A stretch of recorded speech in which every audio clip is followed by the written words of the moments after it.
Les mystères de l'arbre à vœux. Deuxième épisode. Retrouve le début de l'histoire dans un épisode précédent. Un autre jour, un jour de pluie, pas une grosse pluie mais une bruine fine qui faisait des perles sur les feuilles du chêne. Les enfants couraient en riant, leurs capuches trempées, quand Léo dit « On en pioche un autre ?»« On devrait peut-être s'arrêter, » dit Nina. Elle s'assit au pied de l'arbre et regarda ses chaussures trempées. On touche au secret des gens, on fouille dans leur cœur. C'est pas un peu intrusif ? Mais on fait ça pour aider, dit Maya. Peut-être, mais c'est pas toujours simple. Et si un jour on tombe sur un vœu qu'on ne peut pas réaliser ? On essaiera quand même, murmura Léo. Maya glissa la main dans le tronc. Ses doigts rencontrèrent un papier épais, roulé comme un petit parchemin. Elle le tira doucement. Le papier était usé, légèrement jauni. L'écriture était plus grande que d'habitude, un peu tremblante. « Je souhaite que maman sourie à nouveau. » Signé Baptiste. Un long silence suivit. Cette fois, ce n'était pas un objet perdu, ni une fête à organiser. C'était une douleur. « C'est trop compliqué, » dit Nina. « Ou trop triste, » ajouta Léo. « Et pourtant, » dit Maya, « quelqu'un l'a glissé là. »« Il faut essayer. » Ils firent une liste de tous les Baptistes qu'ils connaissaient et qui avaient une maman dans le coin.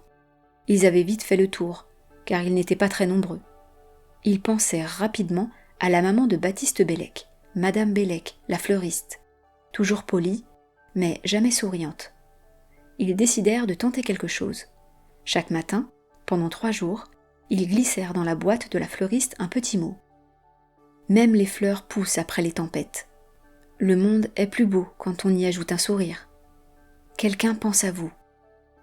Le 4e jour, ils allèrent acheter une fleur. Madame Bellec les servit doucement. Et au moment de leur tendre le bouquet, elle eut un petit sourire. Un tout petit, mais il était là. Et dans son regard, un éclat fragile était revenu. Nina regarda ses amis. « Peut-être que tu avais raison, Maya. On n'a pas besoin de tout réparer, juste d'essayer. » Quelques jours plus tard, c'était un matin où l'air était plus frais. Le vieux chêne avait déjà perdu quelques feuilles, qui tourbillonnaient autour de ses racines comme des petits mots envolés. « Un dernier, » proposa Maya. « Un tout dernier, » accepta Nina avec un sourire. Léo plongea la main dans le tronc. Cette fois, ses doigts rencontrèrent un papier différent, plus ancien, plus épais, presque collé au bois. Il le sortit avec précaution. Il était plié simplement, sans forme spéciale, et un peu jauni par le temps. Ils le déplièrent ensemble. « Je souhaite que quelqu'un pense encore à moi. » Un silence tomba. Pas parce que c'était triste, mais parce que c'était immense. « C'est peut-être un vieux vœu, » murmura Maya. « D'une personne qui a déménagé ou qui n'est plus là, » dit Nina. « Ou alors, un enfant qui avait peur d'être oublié, » ajouta Léo. Ils se regardèrent, sans trop savoir quoi dire. Puis, comme toujours, ils décidèrent d'agir. Pendant toute une semaine, ils parlèrent aux anciens du quartier. Ils allèrent à la maison de retraite, à la bibliothèque, au parc où se réunissaient les anciens du club de pétanque. Ils posèrent des questions simples. « Est-ce que vous connaissez quelqu'un qui écrivait des vœux à l'arbre creux avant ? Un enfant peut-être ?» Un vieux monsieur leur raconta qu'il écrivait des poèmes dans l'arbre quand il avait 10 ans. Une dame se rappela y avoir glissé un papier le jour où sa meilleure amie avait déménagé. Mais jamais ils ne retrouvèrent la personne exacte, et ce n'était pas grave. Alors, un dimanche après-midi, ils organisèrent une petite fête autour de l'arbre. Ils collèrent des étoiles en papier sur les branches basses. Ils accrochèrent une guirlande de vœux, des mots doux, des promesses, des pensées pour quelqu'un, quelque part.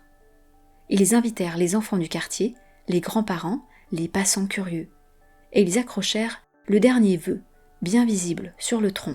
« Je souhaite que quelqu'un pense encore à moi. » On ne sait pas qui l'a écrit, dit Maya à voix haute.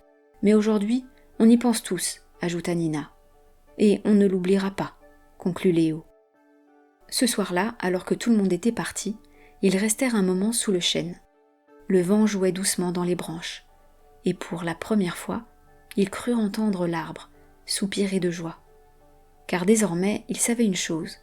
Un vœu, même ancien, même oublié, peut toujours être entendu. Leur mission était simple finalement, montrer qu'on peut garder espoir, croire en ses rêves et faire confiance à la vie parce que parfois, il peut se passer de belles choses.